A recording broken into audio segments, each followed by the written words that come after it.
Hello மக்களே, happy weekend to all. எல்லோரும் வீக்கெண்டில் என்ன பண்ணிகிட்ருக்கீங்கன்றது மறக்காமல் கமெண்ட் செக்ஷனில் சொல்லுங்கள்.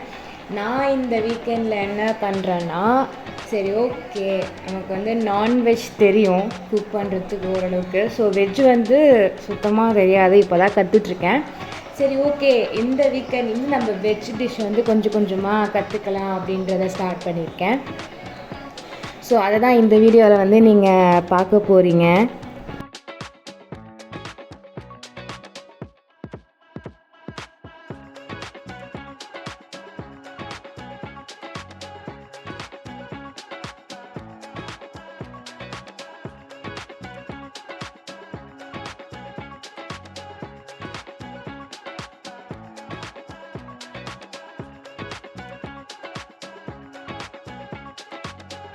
சரி ஓகே, இந்த வீக்கெண்ட் வந்து என்ன ஸ்டார்ட் பண்ணலாம் அப்படின்னு சொல்லிட்டு பார்த்தீங்கன்னா, சிம்பிள் மெனு தான்.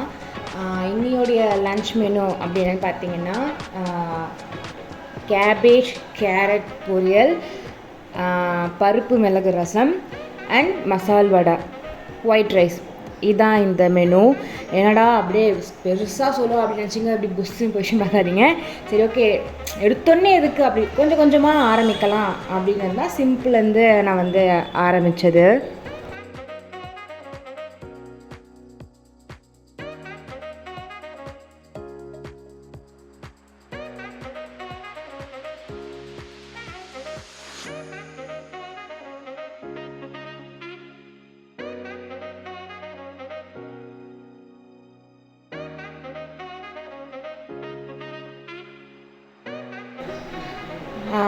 இந்த லன்ச் மெனு பார்த்தீங்கன்னா, ஃப்ரெண்டு வந்து ஒரு சின்ன சின்ன டிப்ஸ் வந்து சொல்லிக் கொடுத்தா. அது உங்களுக்கே தெரியும், யாருன்னு, தமிழி தான்.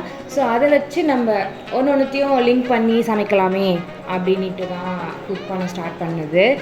இது மெயினாக குக்கிங்காக மட்டும் இல்லை, அன்றைக்கி அவ்வளோ ஃபன்னாக இருந்துச்சு. லைக் நான் என்னுடைய சிஸ்டருடைய டாட்டர் தான் வந்து குக் பண்ணிகிட்ருந்தோம். ஃபன்னாக நான் குக் பண்ணுறதும் அவள் வீடியோ கேப்சர் பண்ணுறதும் அவ்வளோ ஹாப்பியாக இருந்துச்சு.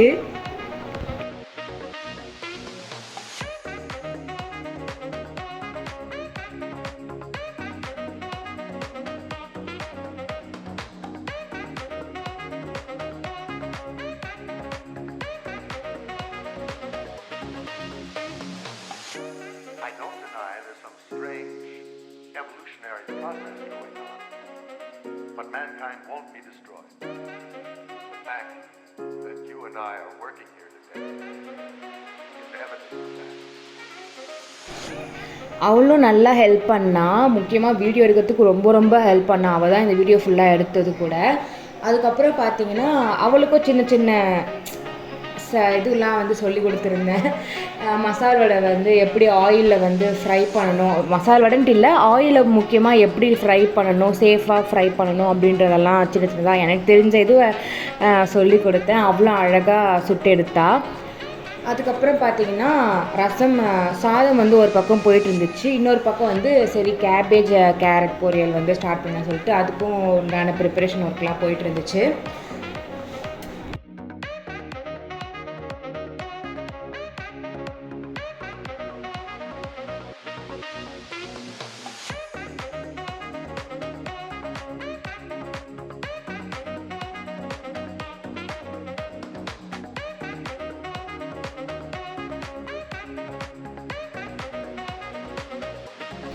ஃபஸ்ட்டு ஆக்சுவலாக சொல்ல போனால் கொஞ்சம் நர்வஸாக இருந்துச்சு, எப்பட்றா ஒழுங்காக சமைச்சிருவோமா அப்படின்ட்டு. பிகாஸ் நான்வெஜ்ஜில் நீங்கள் உப்பு அதிகமாகிடுச்சினாலோ, காரம் அதிகமாகிடுச்சினாலோ, இல்லை ஆயில் அதிகமாகிடுச்சினாலும் நம்ம எப்படியாச்சும் ஒன்று சமாளிச்சிடலாம். ஆனால் வெஜ்ஜில் பார்த்தீங்கன்னா அது வந்து அவ்வளோ இதுவாக நம்மளால் சமாளிக்க முடியாது. லைக் இப்போது குழம்புல கூட பார்த்திங்கன்னா ஏதாச்சும் ஒரு சமாளிச்சிடலாம். ஆனால் பொரியல், இந்த கூட்டு இதெல்லாம் பார்த்து உப்பு ஜாஸ்தி ஆகிடுச்சு, ஆயில் ஜாஸ்தி ஆகிடுச்சு, அது அவ்வளோ சீக்கிரம் வந்து நம்மளால் அதை மேனேஜ் பண்ண முடியாதுங்களா. அதனால் வந்து நான் ரொம்ப பயந்தேன். பார்த்து பார்த்து உப்பு போட்டேன், காரமாக இருக்கட்டும், எண்ணெயாக இருக்கட்டும், அதெல்லாம் நான் வந்து ரொம்ப பார்த்து பார்த்து ஜாக்கிரதையாக சமைச்சிட்டு இருந்தேன். இந்த எக்ஸ்பீரியன்ஸ் எப்படி இருந்துச்சுன்னா, நான் ஃபர்ஸ்ட் டைம் குக் பண்ண ஸ்டார்ட் பண்ணேன் பார்த்தீங்களா. ஸோ அந்த எக்ஸ்பீரியன்ஸ் வந்து அந்த டைமில் ஞாபகம் வந்துட்டு போச்சு. அதுக்கப்புறம் இன்பிட்வீன் பார்த்தீங்கன்னா ஜேனி கூட வந்து சின்ன சின்ன ஆட்டங்கள்லாம் போட்டுட்டு இருந்தோம். அவளை வம்பு இழுத்துட்டு இருந்தோம்.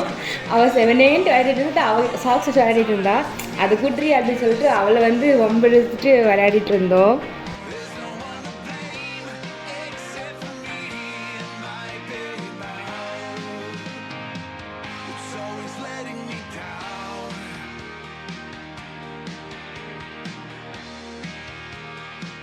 இதுக்குள்ளே பார்த்தீங்கன்னா பொரியும் ரெடி ஆகிடுச்சு, மசால் வடை ரெடி ஆகிடுச்சு. அதை வந்து டைனிங் டேபிள் எடுத்துமே வச்சுட்டோம். நெக்ஸ்ட் வந்து ரசம் செய்யலாம் அப்படின்னு சொல்லிட்டு ரசம் வந்து செய்ய ஆரம்பித்தோம். குக்கரில் வந்து அதுக்குள்ளான பருப்பு, தக்காளி, பூண்டு அதெல்லாம் போட்டு வந்து வேக வச்சாச்சு. அப்புறம் வந்து பார்த்திங்கன்னா எனக்கு தெரிஞ்ச சின்ன டிப்ஸ் பார்த்திங்கன்னா, இப்போ வந்து நம்ம ஏதாவது குக்கரில் பருப்போ வெங்காயத்தக்காளி வேக வைக்க போடுறோன்னா அப்போ உப்பு போடாதீங்க. அது வந்து அவ்வளோ சீக்கிரம் வேகாது. உப்பு வந்து தாளிக்கும் போது போட்டுக்கோங்க. நான் வந்து இது தப்பு பண்ணேன். ஸோ எங்கள் அம்மா எனக்கு சொன்ன டிப்ஸ் தான் இது. ஸோ எனக்கு தெரிஞ்ச டிப்ஸ் நான் உங்களுக்கு ஷேர் பண்ணுறேன். மறக்காமல் யூஸ் பண்ணுங்கள். ஸோ அதுக்கப்புறமா ரசம்லாம் நல்லா தாளிச்சிட்டு ரசமும் செஞ்சு முடிச்சாச்சு.